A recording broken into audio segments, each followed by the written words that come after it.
En lui rendant des actions de grâce, le Seigneur Jésus-Christ, qui nous fait toujours du bien.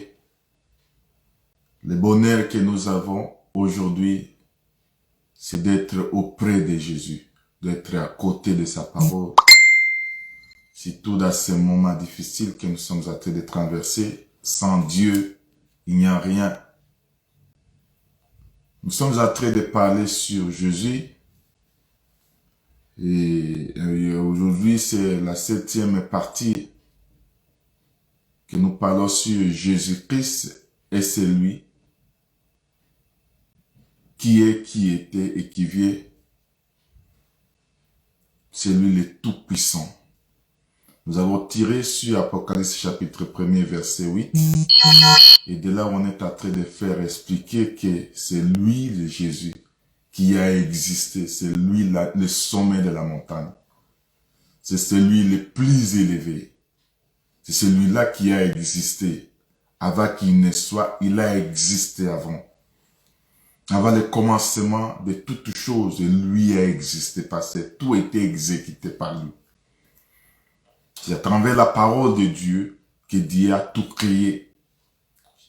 Shalom bien-aimé Libio. Dieu a créé tout à travers sa parole. Sans la parole, il n'y a pas la création. Si Dieu a appelé à l'existence, c'est il prononça les mots parce qu'il a dit il faut que la lumière soit. La lumière était dans la pensée de Dieu. Et nous avons beaucoup expliqué ces choses. La pensée de Dieu, c'est Dieu lui-même. Et quand la pensée fait sortir, shalom ma sœur Safi, quand Dieu fait sortir sa pensée, cela est appelé la parole. C'est la première des créations de Dieu. Le parler de Dieu, Dieu quand il parle, il y a une manifestation.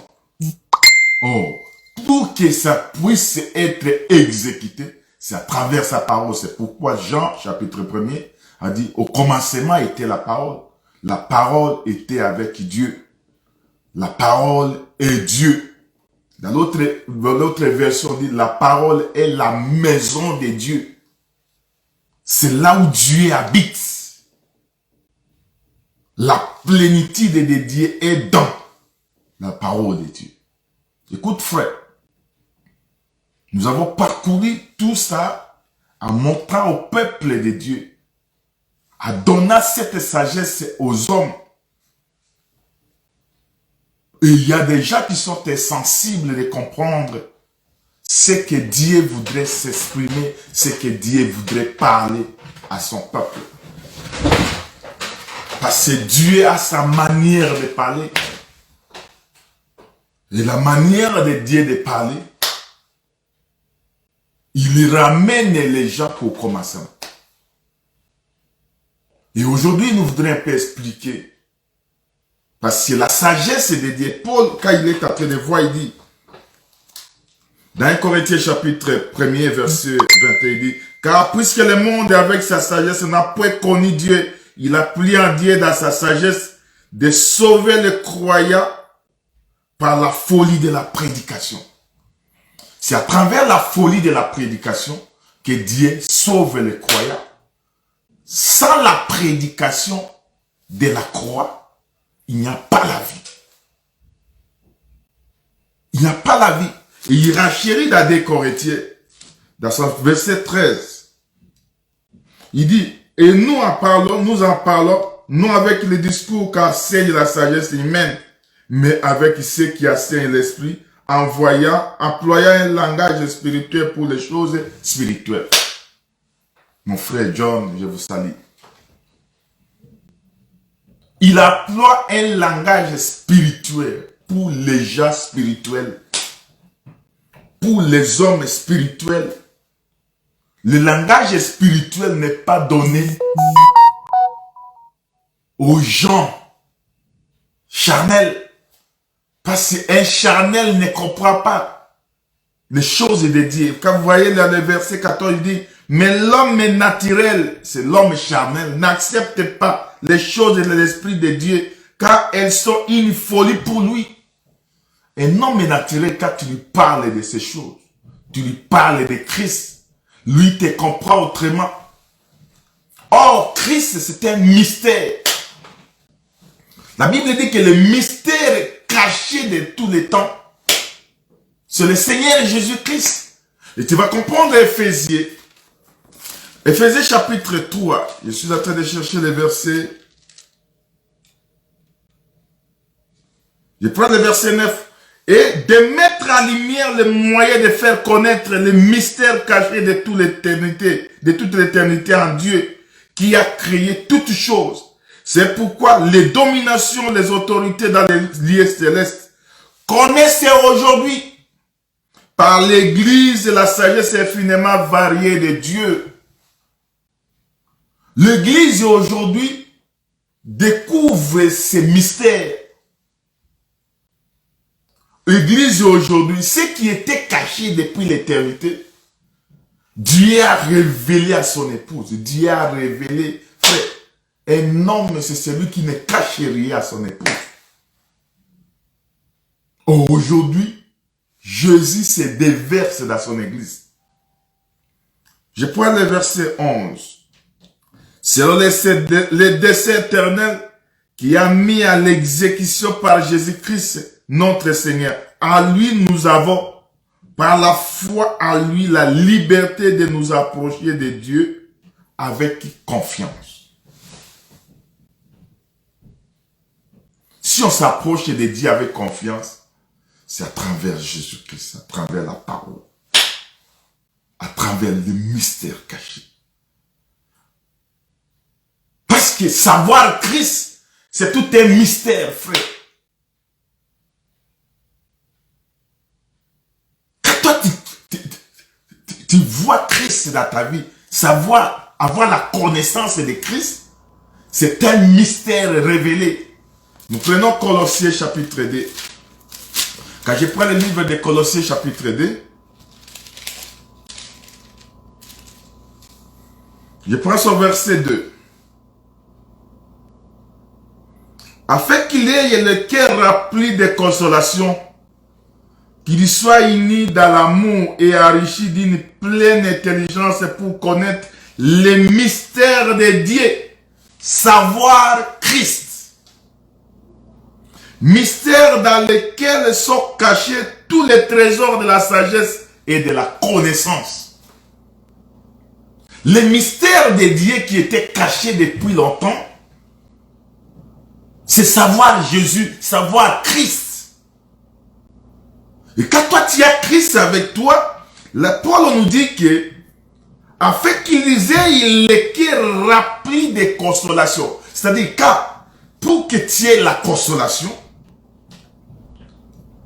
qu'il soit uni dans l'amour et enrichi d'une pleine intelligence pour connaître les mystères de Dieu, savoir Christ. Et si vous comprenez, savoir Christ, je prends le verset 3. Mystère dans lequel sont cachés tous les trésors de la sagesse. Les trésors de la sagesse, c'est dans le savoir. C'est dans la connaissance de Christ. Quand toi tu as Christ, tu connais Christ, tu connais les mystères cachés de Dieu. Si je prends le verset 26, c'est toujours dans le Colossiens chapitre 2, verset 26. Non, je prends le Colossiens 1. Oui, Colossiens 1, verset 26. Les mystères cachés de tous les temps et dans tous les âges, mais révélés maintenant à ses saints. Dieu a voulu leur faire connaître la glorieuse richesse de ces mystères parmi les païens. Savoir, Christ avoue l'espérance de la gloire. Et si vous comprenez, frère, quand toi tu as Jésus dans ta vie, tu as l'espérance. Quand toi tu as la connaissance de savoir Christ, tu as l'espérance, frère, du royaume. Tu as Dieu. C'est pourquoi Colossiens toujours 20, Colossiens chapitre 1er, verset 20, je dis, il a voulu par lui tout réconcilier avec lui-même, tant ce qui est sur la terre que ce qui est dans les cieux, en faisant la paix par lui, par le sang de la croix. Est-ce que tu comprends ce que je voudrais te dire? Il s'est réconcilié. C'est lui qui se réconcilie avec lui-même. Il a voulu par lui tout réconcilier avec lui-même, tant ce qui est sur la terre que ce qui est dans les cieux, en faisant la paix par lui, par le sang de sa croix. Ce n'est pas le sang d'une autre, le sang des animaux n'a pas pu nous réconcilier. C'est à travers le sang de la croix qu'aujourd'hui, nous avons le savoir Christ. Et vous, verset 21, et vous, qui étiez autrefois étrangers et ennemis par vos pensées et par vos mauvaises œuvres, il vous a maintenant réconcilié par sa mort dans le corps de sa chair. C'est pourquoi Dieu a pris ce corps. Il fit appeler fils de Joseph. Quand les gens le regardaient, ne parvenaient plus à connaître, à le distinguer, parce qu'il mangeait, il buvait. C'était une confusion que lui, que deux. Simeon est en train de dire que cet enfant ramènera la chute et le relèvement. Écoute frère, cela nous envoie à connaître l'esprit de la prophétie. Or, l'esprit de la prophétie de Dieu qui a créé toutes choses. L'esprit est un homme. Et cet esprit-là nous envoie à le connaître. C'est celui qui s'appelle fidèle et véritable. Apocalypse 19 nous envoie à le comprendre. Apocalypse 19, je prends le verset 11.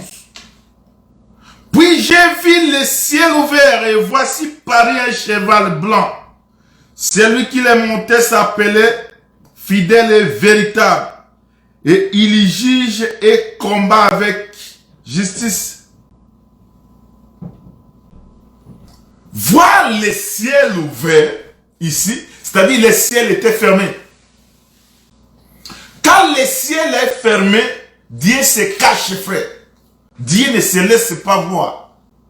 Le ciel était fermé, mais Dieu, quand il amène les gens, il ouvre le ciel. Il les fait montrer un cheval blanc. Parce que le sceau c'était scellé et qui doit être ouvert. Ici, le cheval, on voit le ciel qui était fermé et doit s'ouvrir afin de voir paraître un cheval blanc. Et quand nous voyons, celui qui l'a monté s'appelait fidèle et véritable. La Bible nous dit qu'il juge et combat avec justice. Je prends le verset 12. Ses yeux étaient comme une flamme de feu. Sur sa tête étaient plusieurs diadèmes. Et il avait un nom écrit que personne ne connaît si ce n'est lui-même. Frère, Apocalypse 19 ici est en train d'expliciter l'Apocalypse premier. Et de là, tu vas comprendre beaucoup d'éléments. Beaucoup d'éléments que tu vas tirer pour comprendre l'Apocalypse premier. Mais, nous ne sommes pas là, frère. Écoute-moi, suivez-moi. Je ne serai pas trop long aujourd'hui, je serai très bref. Mais écoute. Mais, quand le ciel est ouvert, Le ciel que Dieu s'est caché. Et pour se révéler, c'est Dieu qui doit ouvrir le ciel, qui doit ouvrir le ciel pour que nous puissions voir paraître les chevals blancs. Pour les voir, frère, le cheval il y a un homme qui était assis. Je prends le verset 12. Le verset 12, diadème. Je prends le verset... ok, je peux... Le saisi était comme une flamme de feu. Sur sa tête étaient plusieurs diadèmes. Il avait un nom écrit que personne ne connaît si ce n'était lui-même. Et il était revêtu d'un vêtement teint de sang. Son nom est la parole de Dieu. Celui qui a le nom, le vêtement plein de sang, son nom, lui, c'est la parole. Or, c'est lui-là, quand lui vient, il combat avec justice. Il juge avec justice. Quand je prends le verset 13, il s'appelle la parole de Dieu. Et cela, frère, nous envoie directement à comprendre que, à nous ramener dans Jean chapitre 1er, qui parle qu'au commencement était la parole. Et la parole était avec Dieu. La parole est devenue la maison de Dieu, l'habitation de Dieu. Dieu habite dans sa parole. Séparer la parole et Dieu, frère, c'est erroné. Aller au-delà de ce qui est écrit. Parce que Dieu et sa parole fait un. Il n'y a pas deux choses. C'est pourquoi il avait toujours raison pour dire que je ne fais pas ma volonté, mais je fais la volonté de mon Père qui est à moi. C'est le Père qui habite dans. Il habite dans quoi? Dans la parole. Quand tu prends Jean chapitre 1er, j'aime lire les Écritures, frère. Parce que Dieu a tout mis. À Proverbe 22, il dit, il a tout mis par écrit. Pour comprendre Dieu, il faut parcourir Dieu.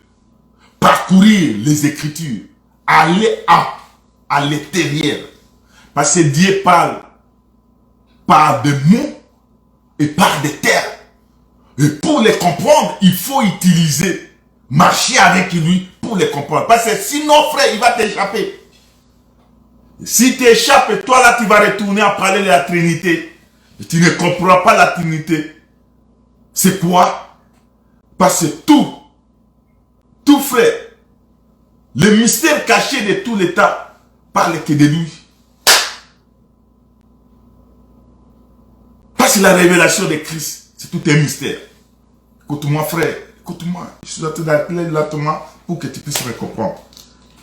Jean chapitre 1er, verset 14. Je lis Jean chapitre 1er, verset 14. Je vais lire les Écritures pour que toi là, tu m'écoutes. Parce que tu m'amènes certaines questions que je ne comprends pas. Je voulais répondre à une question là, mais heureusement j'avais répondu en privé. Parce que si je l'étale ici, ce n'est pas bien. Verset 14, Jean chapitre 1er, verset 14. Et la parole a été faite chair. Et elle a habité parmi nous, plein de grâce et de vérité. Et nous avons contemplé sa gloire. Une gloire comme la gloire du Fils unique, venu du Père.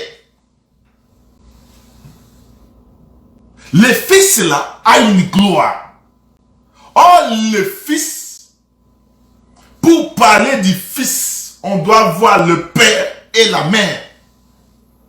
Mais le Fils dont on fait allusion ici, il n'a qu'un Père, il n'a pas la Mère.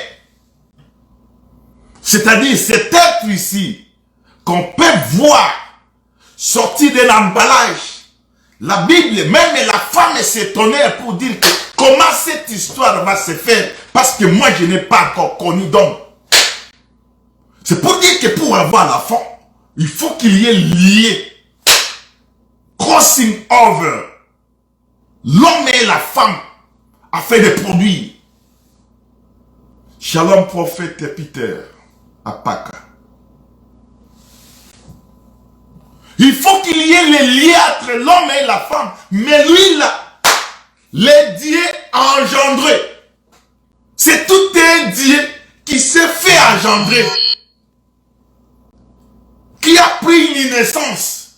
C'est pourquoi, frère, il y avait des mystères cachés dans beaucoup de ce qui est appelé Dieu. Frère, écoute un peu, frère. Je rentre ici l'Apocalypse 19.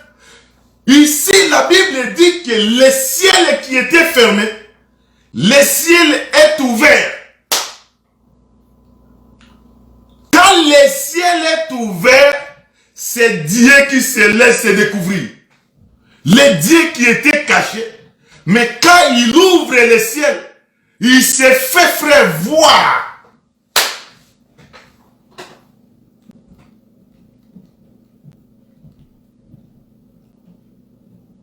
Frère, je n'ai pas dit Proverbe 1, verset 14. J'ai dit Jean chapitre 1er, verset 14.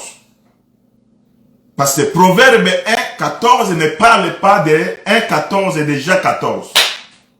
Ce que tu as écrit là, il peut te changer ça parce qu'il y a des gens qui vont vous lire après. C'est Jean chapitre 1er, verset 14. Tu vas comprendre que quand Dieu qui s'est caché, il s'est fait découvrir, il s'est fait manifester. C'est-à-dire, le ciel qui était fermé doit s'ouvrir. C'est-à-dire, Dieu qui s'est caché et Dieu qui s'est caché, qui ne pouvait pas, qu'on ne pouvait pas le voir. Parce que voir Dieu, frère, Dieu qui se cache, le voir, tu ne peux pas voir Dieu vivre. Tu ne peux pas le voir et vivre, frère. Quand tu rencontres Dieu, frère, tu dois être brisé. C'est pourquoi, frère, il parle à Moïse, il dit que personne ne peut me voir. Quand toi tu me vois, tu ne vivras pas. Parce que quand tu rencontres Dieu, frère, tu ne vivras pas. Mais un jour, quand tu vas, frère, tu vas rencontrer que dans Juge chapitre 13, il y a un homme de la maison de Benjamin. Je crois que c'est Benjamin, oui. De la maison de Benjamin, s'appelait Manouach. Manouach a eu une femme. Il a vécu avec sa femme beaucoup de temps. Mais néanmoins, la femme était stérile. Un jour, la femme rencontra l'homme dans les champs. C'est dans les champs. Oh, pourquoi dans les champs? Dans les champs, il rencontre l'homme.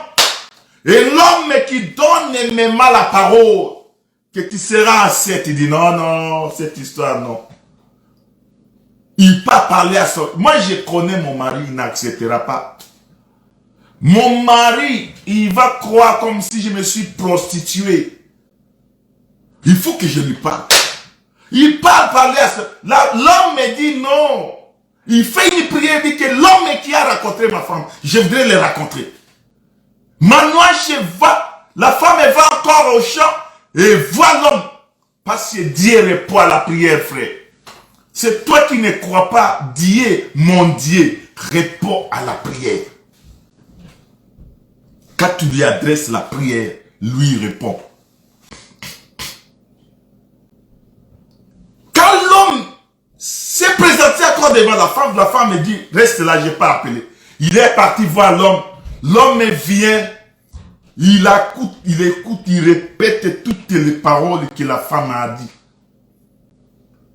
Parce que c'est pour savoir la femme, la bouche de la femme. Oh, la bouche de la femme. Mais l'homme répéta tout ce que la femme lui a parlé. Il dit que c'est vrai, c'est toi qui l'avais parlé. L'homme dit que oui, c'est moi. Je suis dans Juge chapitre 13. Et c'est de là où tu vas trouver cette rencontre, frère. Juge chapitre 13. Tu peux prendre à partir du verset 16, je crois. Oui. Verset 16. Juge 13, verset 16. Tu vas trouver que cet homme de Manouache commençait à discuter avec l'homme. Il dit que si c'est vous, si cela est vous vraiment, toutes les paroles que ma femme m'avait dit, et c'est ça vient de toi.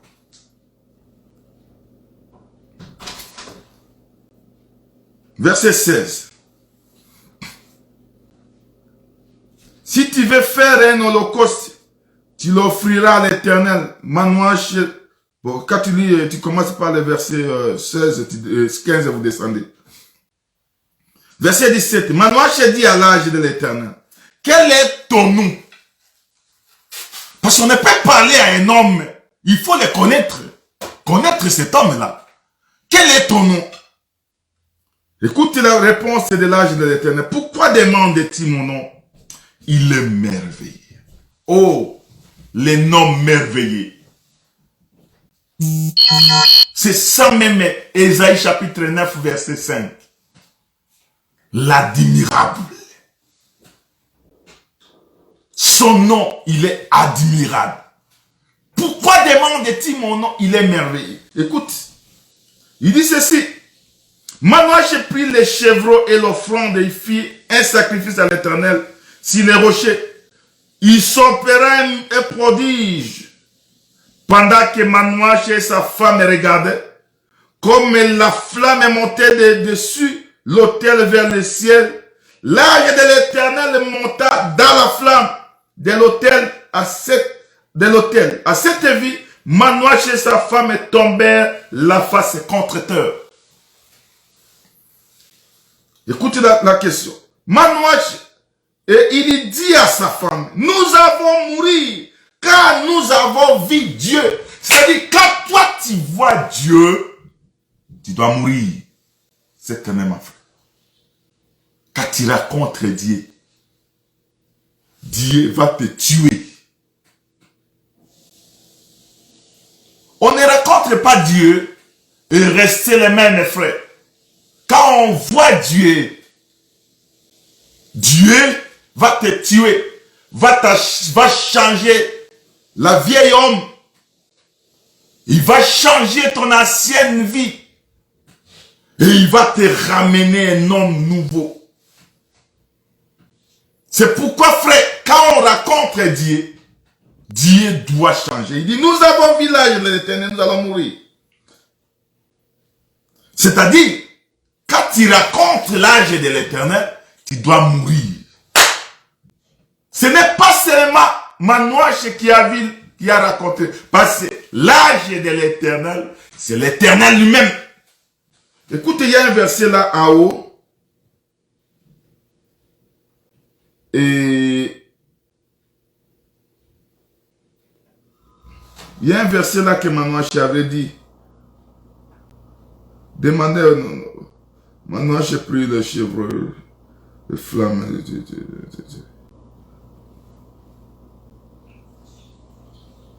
Il y a un verset là qui dit que Manouache ne savait pas. Ok, verset 16. Il dit, quand tu me retiendrais, je ne mangerai pas de ton main. Mais si tu veux faire un holocauste, tu l'offriras à l'Éternel. Manouache ne savait pas que c'était un ange de l'Éternel. Oh, l'ange de l'Éternel, c'est l'Éternel lui-même. Ce n'est pas moi qui dis. C'est Juge chapitre 6. Juge chapitre 6, verset 22. Gédéon aussi l'avait raconté, verset 22. Nous lisons au nom de Jésus-Christ. Gédéon voyant que c'était l'ange de l'Éternel, il dit, malheur à moi, Seigneur éternel, car j'ai vu l'ange de l'Éternel face à face. Et le verset 23 dit, et l'Éternel lui dit, sois paix, ne crains point, tu ne mourras pas. Amen. C'est-à-dire, quand tu racontes l'âge de l'Éternel, tu dois mourir. Tu dois t'éteindre. Tu dois disparaître.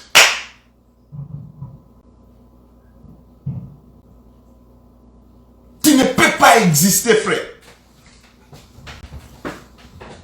Même quand Moïse le racontera, Exode 33, il voulait voir sa face. Il dit, personne ne peut voir ma face et vivre. C'est-à-dire, quand toi tu vois la face de Dieu, la face de cet homme, tu dois nécessairement mourir, nécessairement disparaître. La face de Dieu, on ne peut pas, frère, la face de Dieu, c'est toute une vie. La face de Dieu, c'est toute une vie, frère.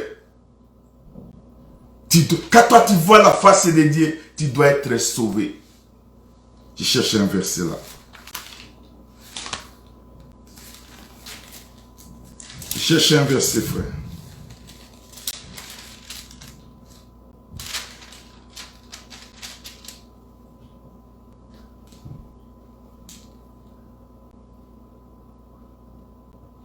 Ok. Je suis dans Genèse chapitre 32, verset 30. Jacob appela ces lieux du nom de Péniel. Car, dit-il, j'ai vu Dieu face à face et mon âme a été sauvée. C'est-à-dire, quand toi tu vois Dieu face à face, ton âme serait sauvée, frère. C'est pourquoi Dieu se cache pour que les gens ne puissent pas être sauvés. Ça, c'est la folie de l'évangile. Parce que Dieu, quand il est venu, il n'est pas venu pour sauver tout le monde. Il est venu pour aveugler les autres. L'objet de chute et de relèvement. Cet homme ici, pour être sauvé, pour sauver son âme, Jacob, quand il regarde, il dit, mon âme doit être sauvée parce que j'ai vu Dieu face à face. C'est pourquoi donc, frère, dans la montagne dans Matthieu chapitre 17, il est monté dans la montagne. Il prend Jean, Jacques et Jean, Pierre, Jean, Jacques, Jean, il monte avec les frères. Il vient d'abord avec les disciples. Il laisse les 9 dans la parvis. Il entre dans les lieux saints avec Jean, Jacques et Pierre. Dans les lieux saints, il les laisse lui-même entre dans les lieux saints. C'est là le sommet de la montagne. La Bible dit qu'il est parti du haut de la montagne. La montagne est élevée. Et c'est de là où Jésus est monté. Mais en montant là-bas, Jésus est resté là-bas. Il s'est transfiguré devant lui. Quand il s'est transfiguré, c'est-à-dire la transfiguration, le ciel ouvert, frère. Le ciel qui est fait, parce que Jésus, c'est tout un mystère. Quand lui vient, frère, il vient dans Matthieu chapitre 13. Il dit que je l'ai par la parabole parce que moi, Dieu, je me cache. Parce qu'il ne veut pas que leurs yeux puissent voir. Leurs oreilles puissent l'oreille voir et attendre. C'est un thème que nous allons présenter prochainement, frère. Voir et attendre. Pourquoi voir? Pourquoi attendre? C'est une bonne chose, frère. Mais tu vas remarquer que dans la montagne, il se transfigura. Il prend la gloire. Il prend l'aspect glorieux. Il se transforma au devant d'eux. Quand ils regardaient, ils voient Pierre est en train de parler dans 2 Pierre chapitre 1er. Il dit que nous avons contemplé sa majesté. Frère, sa majesté, c'est-à-dire la gloire qu'il a depuis l'éternité. Ces jours-là, Pierre a vu. Et Pierre est en train de témoigner, il dit, nous sommes des témoins oculaires parce que nous avons contemplé sa majesté. Nous avons vu sa gloire. Nous avons vu comment est sa splendeur. Nous avons contemplé sa majesté. Oh, Papa Dan, que Dieu vous bénisse. Nous avons contemplé sa majesté, la gloire qu'il détenait depuis l'éternité. Ici, il a pris le corps du soleil. C'est ça, Apocalypse, frère. Apocalypse chapitre 3, dans le verset 16. Je ne sais pas si c'est ça. Laissez-moi voir. Apocalypse 3, verset 7. Apocalypse 3, verset 7. Nous lisons au nom de Jésus-Christ. On dit, écrit à l'âge de l'église de Philadelphie, voici ce que dit le saint, le véritable, celui qui a les clés de David, celui qui ouvre et personne ne fermera, celui qui ferme et personne n'ouvrira. Frère, pour que le ciel soit ouvert, la clé, c'est la personne de Jésus. Quand lui ouvre, personne ne peut fermer. Il te fait grâce, frère, il te fait montrer sa majesté, sa gloire. C'est pourquoi dans l'Apocalypse 19, frère, on a vu le ciel ouvert. C'est-à-dire le ciel qui était fermé. Et le ciel s'est ouvert. Le ciel est devenu ouvert. Mon frère Arnold, que Dieu vous bénisse. Le ciel s'est ouvert. On a vu paraître le cheval blanc. Et celui qui l'a monté, on l'appelle fidèle et véritable. Fidèle et véritable. C'est lui, frère. Écoute, nous sommes en train de parcourir parce que, frère, le ciel, Jean 5, chapitre 39. Ces choses, frère.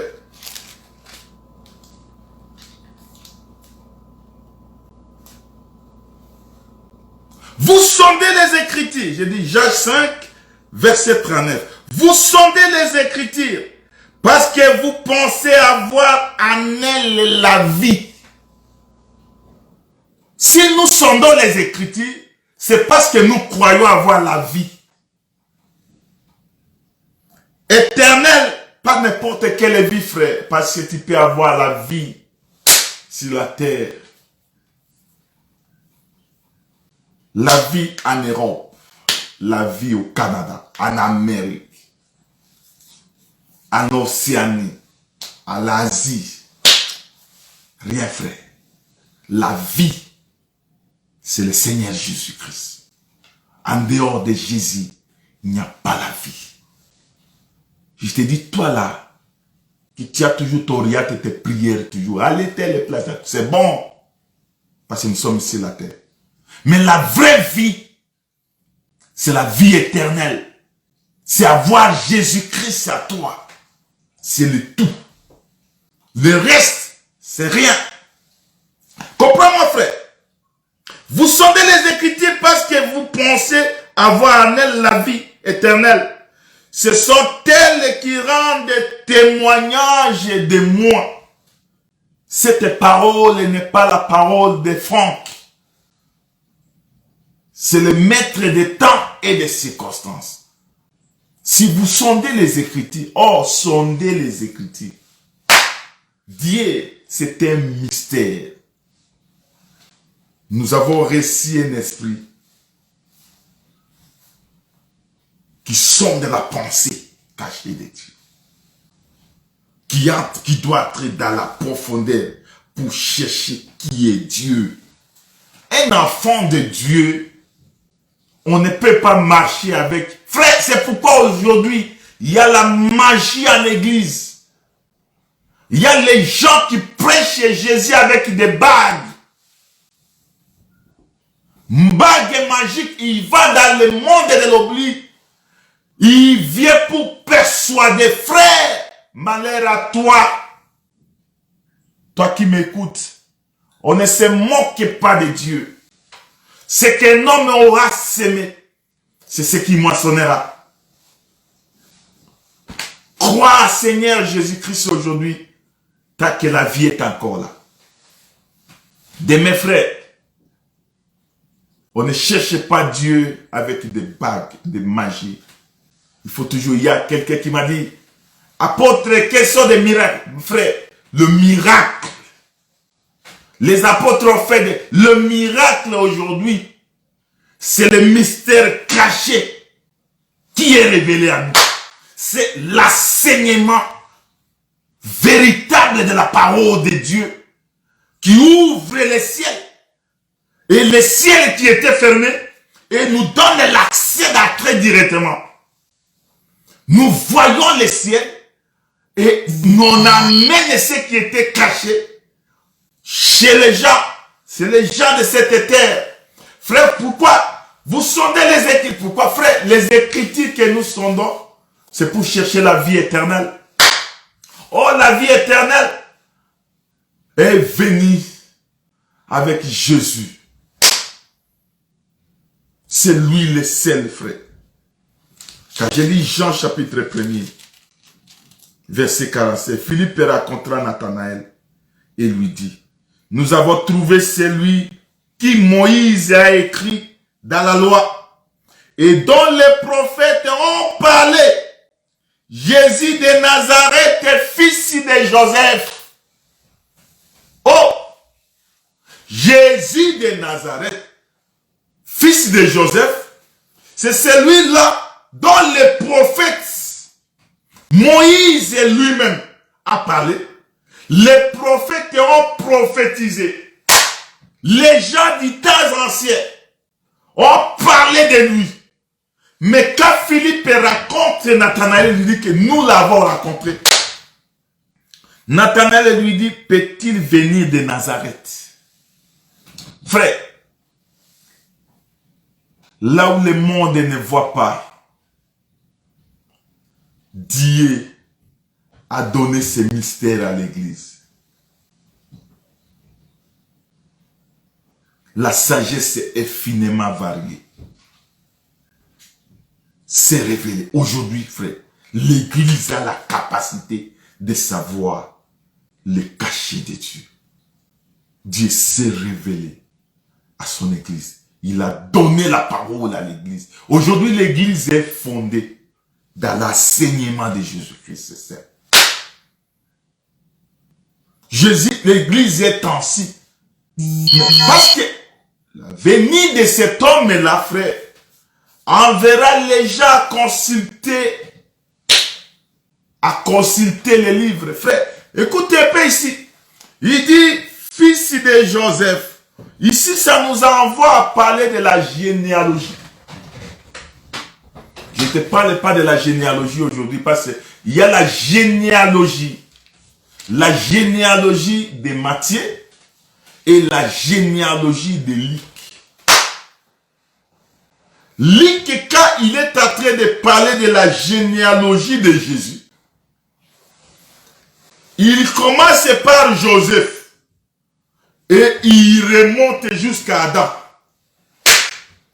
Mais la généalogie de Matthieu, quand il parle de Jésus, il commence par Abraham à David.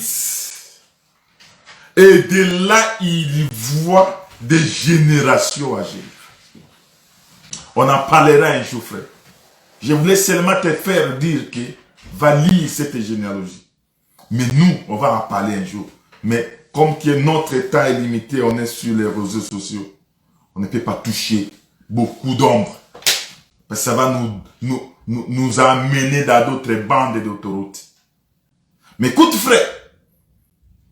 La généalogie de Luc remonte de Joseph. qui est de la tribu de Juda, et ça va aller jusqu'à Adam. Mais la généalogie dans le livre de Matthieu remonte d'Abraham à David le roi. Pourquoi? Brachez-vous, on va en parler autre jour. Mais écoute frère, c'est Jésus-là qui est sorti de Joseph. Parce que frère, c'est un enfant qui est né. Les gens ont vu la grossesse de Marie. C'est pourquoi frère, tu ne peux pas parler à un juif que Jésus est Dieu. Il y a des juifs et même au niveau du Congo, en Afrique aussi, il y a des juifs. Et quand il leur parle que Jésus est Dieu, il dit que lui-même a écrit qu'il est fils de Dieu. Fils de Dieu, c'est qui? Qui est fils et qui est le père? Pourquoi il est fils? Pourquoi il est père?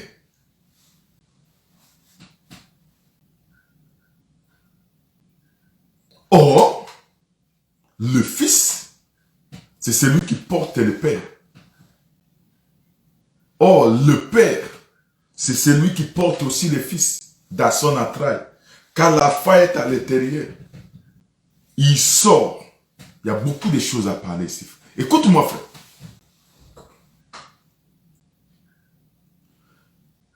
À la naissance de cet enfant-là, Jésus, ça envoyait les gens à consulter les livres. Les gens ne pouvaient pas comprendre qu'à Nazareth peut sortir quelque chose de bon. Est-ce dans la maison de Joseph peut sortir quelque chose de bon? Mais Philippe il dit, viens et vois. Mais quand Jésus est venu, Nathanaël est venu, enfin excusez-moi, quand Nathanaël est venu voir, il dit, voici le vrai Israélite, dont il n'y a pas de faute. Il dit, comment tu me connais? Il dit, avant que Philippe, oh l'homme, il ramène toujours. Avant que Philippe ne te voie, moi, je t'ai vu.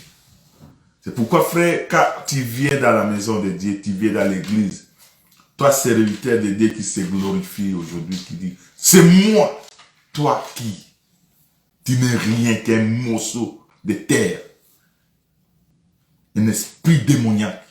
Toi, tu as quel peuple, toi? Ce peuple, Dieu les a vus avant la fondation. Avant que ton élève même communiqué, lui-même l'a vu. Il dit, avant que Philippe ne te parle. Oh, Philippe, c'est un serviteur. Avant que Philippe ne te parle, moi, je t'ai vu. C'est-à-dire, avant que les serviteurs communiquent, Dieu il a déjà précédé. Il vous a déjà précédé.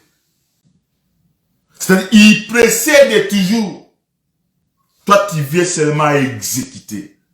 Frère, voir Dieu, voir Jésus, c'est toute une vie. C'est toute une vie, frère.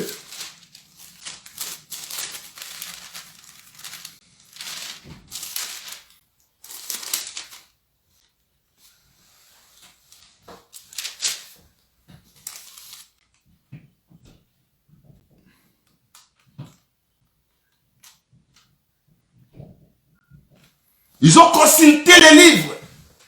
En consultant des livres, parce que cette naissance, il y a des manges. Quand Balaam me regardait, dans Nombre chapitre 24, Balaam avait vu l'astre. Il y a les gens qui observaient cet astre-là. Balaam avait prophétisé, étant un idolâtre, étant un enchanteur, Dieu l'avait montré. Mais il y a des gens qui observaient cet astre-là. Ils demeuraient en train d'attendre. Mais quand ils ont vu l'étoile, Ils sont passés, il faut toujours faire les gens, Dieu n'est pas là où le regard est frappé. Quand les gens regardent avec ses yeux, les gens regardent et disent, regarde là, celui-là, comment il va avoir la visitation de Dieu. Dieu, frère, ne vient pas d'une manière frapper le regard. Mais tu vas comprendre que il consultait les livres.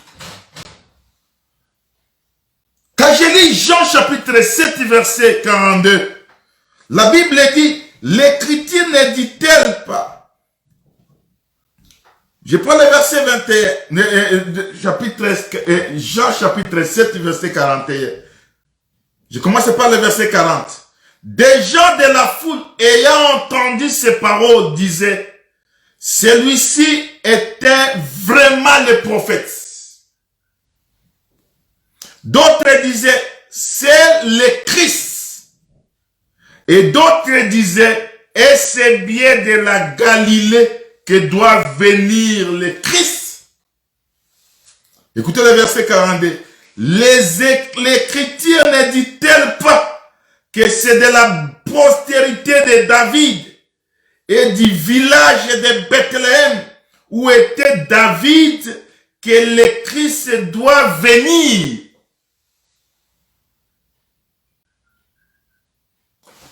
C'était une confusion. C'est pourquoi frère, dans sa naissance, il ne pouvait pas naître ailleurs. Il doit accomplir la parole. Joseph doit quitter Judée, il doit quitter Galilée pour aller à Bethléem. Mais je me demande là, frère. Arrivé à Bethléem, il y avait des hôpitaux.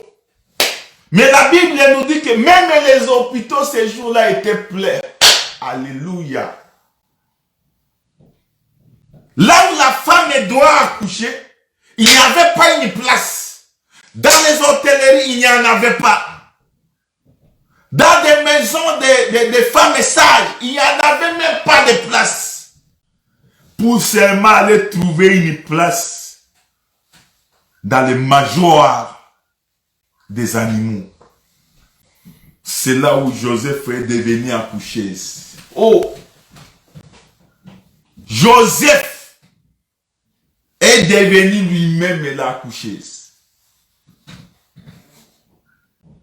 Laissez passer les enfants. Mais écoute-moi, frère. Quand la fin est venue, c'était le sujet de recherche. Quand tu lis dans Matthieu chapitre 2, chapitre 3, je crois, Hérode appela les scribes. Ils consultèrent les livres pour savoir d'où devait naître Christ. Parce qu'à ce moment-là, c'est Hérode qui régnait. La part d'Israël était donnée aux Romains qui dominaient. Et Hérode était l'héritier. C'est lui qui s'appelait roi. Mais quand il attend qu'il y a un roi qui est né, parce que dans sa naissance, il faut que le ciel s'ouvre. Quand le ciel s'ouvre, les âges doivent descendre du ciel pour louer, pour adorer, amener une bonne nouvelle au berger. Pourquoi le berger? Le gardien des troupeaux. Il dit, il vous est né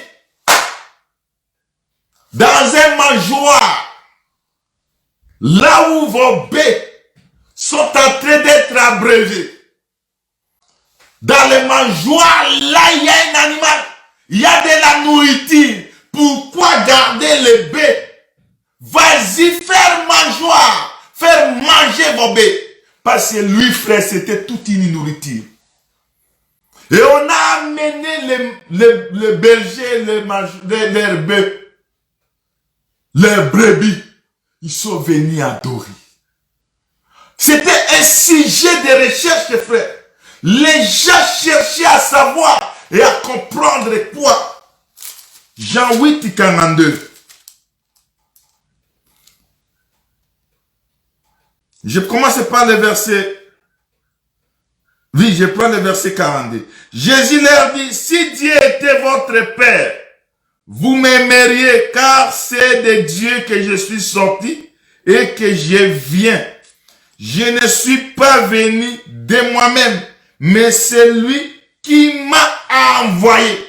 Ici, c'est le grand prophète, frère. Lui, c'était un grand prophète. Oh frère, il faut savoir que le prophète Jésus, il vient dans ta vie. Quand lui vient, frère, il vient te consoler. Il vient te sauver. Le prophète Jésus, quand tu le racontes, il t'ouvre les yeux. Jean chapitre 9. Jean chapitre 9, verset 17. Je commence par le verset 16. Sur quoi quelques-uns des pharisiens dirent, cet homme ne vient pas de Dieu, car il n'observe pas le sabbat. D'autres dirent, comment un homme pécheur peut-il faire ce tel miracle? Il y avait division après eux. Écoutez le verset 17. Il y eut division parmi eux. Il dit encore à l'aveugle, toi, que dis-tu de lui? Sur ce qu'il t'a ouvert les yeux, il répondit, c'est un prophète. C'est-à-dire, c'est lui qui vient ouvrir les yeux. C'est le prophète. Quand toi tu es aveugle, le prophète vient chez toi, frère. Le prophète vient ouvrir les yeux pour que toi qui ne voyais pas, tu puisses voir. Tu puisses connaître, palper, voir Dieu. Verset 18. Les Juifs n'écrirent point qu'il avait été aveugle et qu'il avait pu voir jusqu'à ce qu'ils aient fait venir ses parents.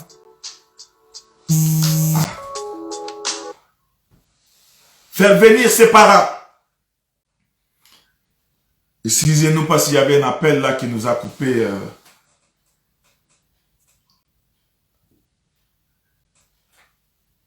Il fait venir ses parents. Et il les interrogea en disant, est-ce là votre fils que vous dites être né aveugle? Comment donc voit-il maintenant? Ses parents répondirent, nous savons que c'est notre fils et qu'il est né aveugle. Mais comment il voit maintenant ou qui lui a ouvert les yeux? C'est ce que nous ne savons. Interrogez-le lui-même. Il a de l'âge, il parlera de ce qui le concerne.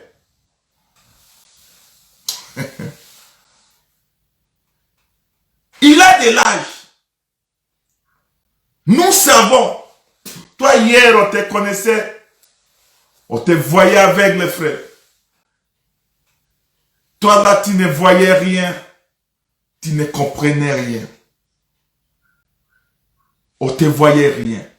Mais le prophète qui est venu, quand le prophète vient, il t'ouvre les yeux, frère. Quand le prophète vient dans ta vie, il va ouvrir, il va lever l'aveuglement. Il va te donner la vision, les yeux. Jean chapitre 4. Il y a une femme aussi qui a rencontré le prophète. Jean chapitre 4.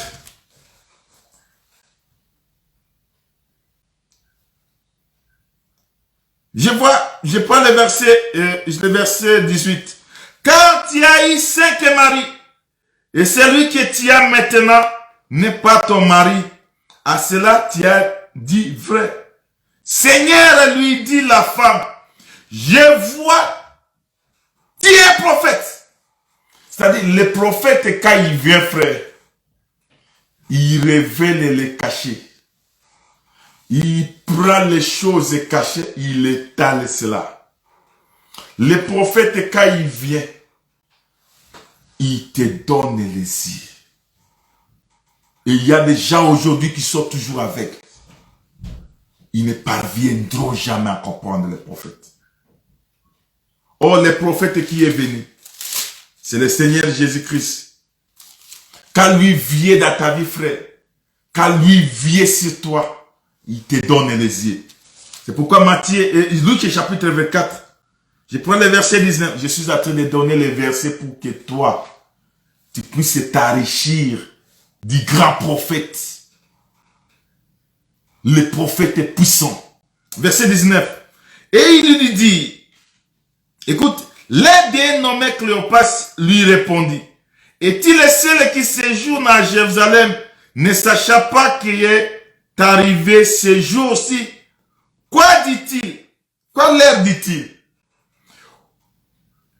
Verset 19, il lui répondit, ce qui est arrivé au sujet de Jésus de Nazareth, qui était un prophète puissant, en œuvre et en parole devant Dieu et devant tous les hommes. Tu comprends l'explication du prophète Jésus? Quand on te pose la question, qui est Jésus? Donner la réponse que Jésus, c'est un prophète puissant. Ici, les disciples sont en train de donner la définition de Jésus à Jésus. Il explique que Jésus, en Jésus, que le prophète est Jésus. Verset 19. Il lui répondit, ce qui est arrivé au sujet de Jésus de Nazareth, qui était un prophète, puissant en œuvre et à parole, devant Dieu et devant tous les peuples, et comment les principaux sacrificateurs et nos magiciens l'ont livré pour les faire condamner à mort, et l'ont crucifié. Or, les prophètes puissants étaient au milieu d'eux. Leurs yeux ne parvenaient pas à comprendre. Verset 44, je suis dans Luc 24, verset 44. Puis il leur dit,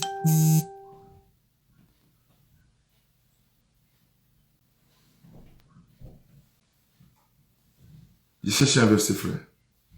Et puis il leur dit, je suis dans le verset 44. C'est là ce que je vous disais lorsque j'étais encore avec vous, qu'il fallait que ça accomplisse tout ce qui est écrit de moi dans la loi de Moïse, dans les prophètes et dans les psaumes. Alors il leur ouvrit l'esprit. Il leur ouvrit l'esprit afin qu'ils comprennent les Écritures. Comprendre les Écritures, il faut que Jésus t'ouvre les yeux. Ça que les yeux ne soient ouverts, frère, tu ne pouvais pas comprendre. Tu ne pouvais pas les comprendre. Tu vas comprendre dans Matthieu toujours, et dans Luc toujours 24, dans le verset 16, il dit, mais leurs yeux étaient empêchés de les reconnaître. Mais dans verset 45, il dit qu'il leur ouvrit l'esprit. C'est-à-dire, il leur donne l'esprit afin de comprendre. C'est-à-dire, comprendre Jésus. Si Jésus ne te donne pas les yeux, c'est difficile, frère. Pour avoir les yeux, c'est la grâce de Dieu. C'est seulement la grâce de Dieu, frère. La grâce de Dieu. Je suis en train de terminer, frère. Sans la grâce de Dieu, tu ne peux pas comprendre cet homme de Jésus. Tu ne peux pas l'approcher. Tu ne peux pas le saisir.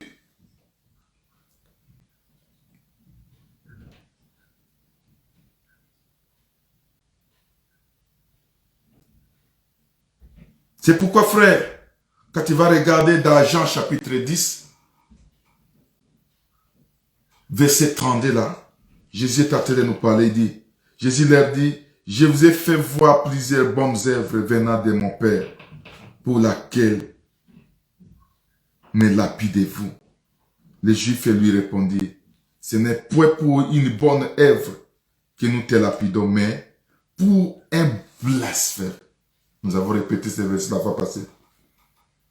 Et parce que toi qui es un homme, tu te fais Dieu. Or, l'homme, il est sorti de Joseph.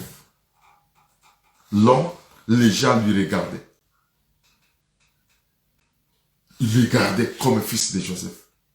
Il avait ses sœurs au milieu. Les gens lui regardaient, ils ne pouvaient pas le comprendre. Et quand les gens parlaient, voyaient ce Jésus-là, ils ne pouvaient pas saisir ce Jésus. Parce qu'il vivait. C'était une confusion que Dieu avait. Mais écoutez frère, Dieu nous a aimés. C'est pourquoi il nous donne la parole. Au moment favorable. Dieu nous donne la parole. Mais quand je lis le verset 36, verset 36, celui que le Père a sanctifié et a envoyé dans le monde, vous lui dites, dit-il blasphème. Et cela parce que j'ai dit, je suis le Fils de Dieu. Israël ne pouvait pas le recevoir comme fils. Parce que parler du Fils, c'est parler de Dieu lui-même. C'est pourquoi ils ont dit que toi un homme, tu te fais Dieu. Or, les blasphèmes qui sont en train de dire que tu as blasphémé, pas c'est lui. Il explique, il donne l'explication, il dit, je suis, vous lui dites, tu blasphèmes. Et c'est là parce que j'ai dit, je suis le Fils de Dieu. Les blasphèmes, on a tué Jésus parce qu'il s'est fait Fils de Dieu. Or, sincèrement, c'était le Fils de Dieu. Or, Fils de Dieu, c'est Dieu lui-même. C'est pourquoi il s'est fait tuer. Parce qu'Israël le voyait un homme et qui s'est fait Dieu. Et qui prend la place de Dieu. Qui prend la place du Messie. C'est blasphème-là, frère. C'est des choses. C'est un mystère caché. Jésus, c'est tout un mystère, frère. Un homme qui s'est fait Dieu. C'est lui, Dieu engendré. Dieu qui est né.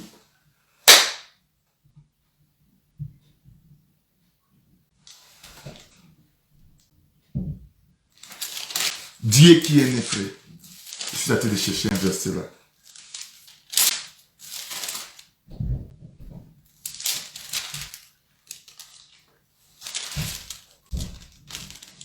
Oui, Jean chapitre 1er, verset 17. Car la loi a été donnée par Moïse, la grâce et la vérité sont venues par Jésus-Christ.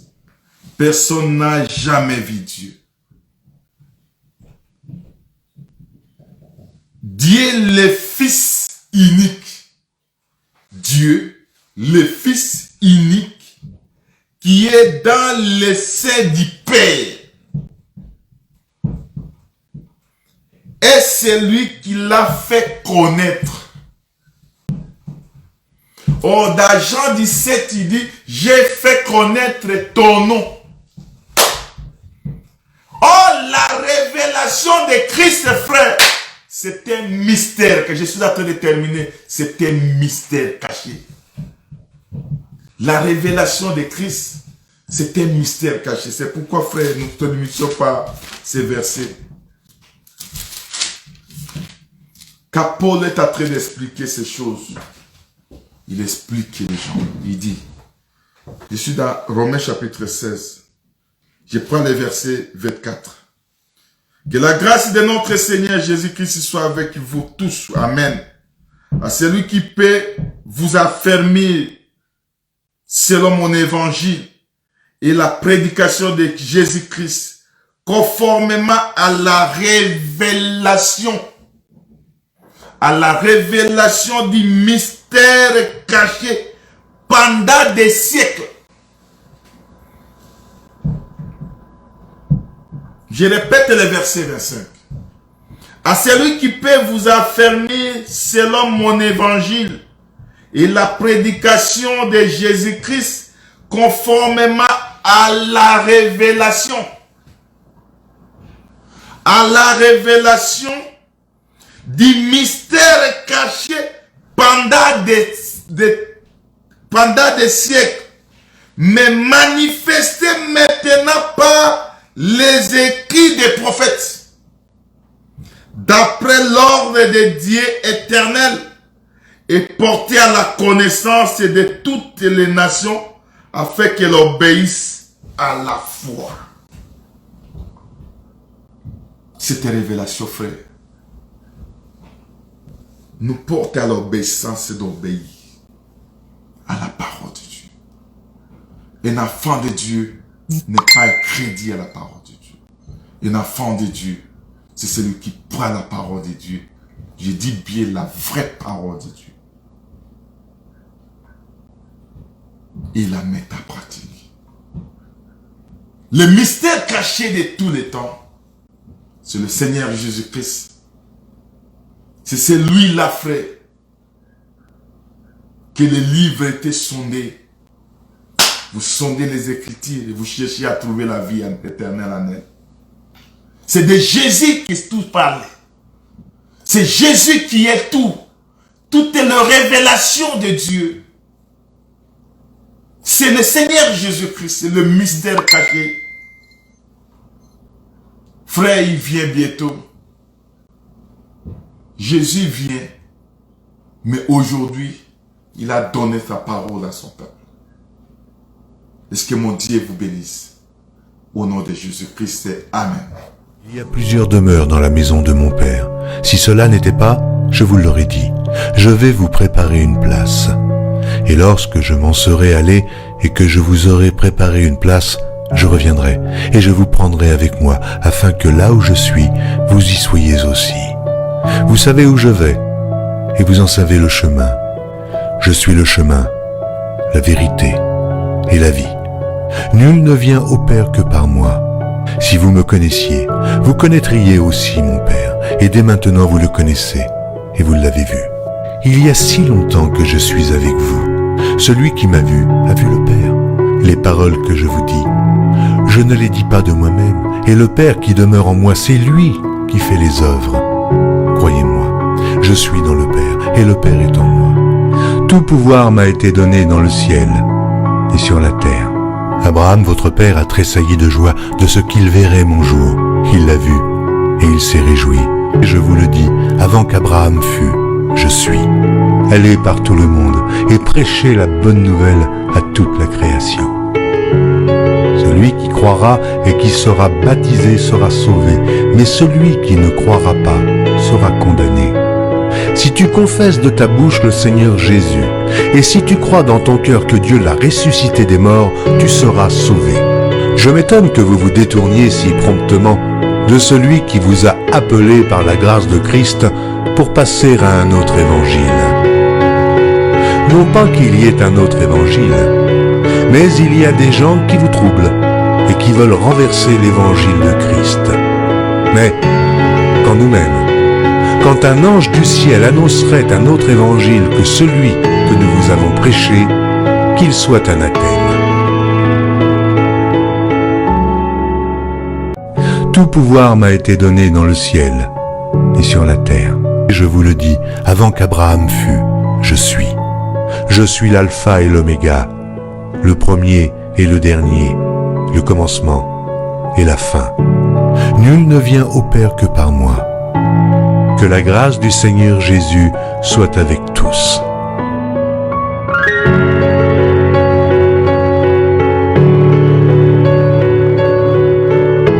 Voici, il vient avec les nuées, et tout œil le verra, même ceux qui l'ont percé.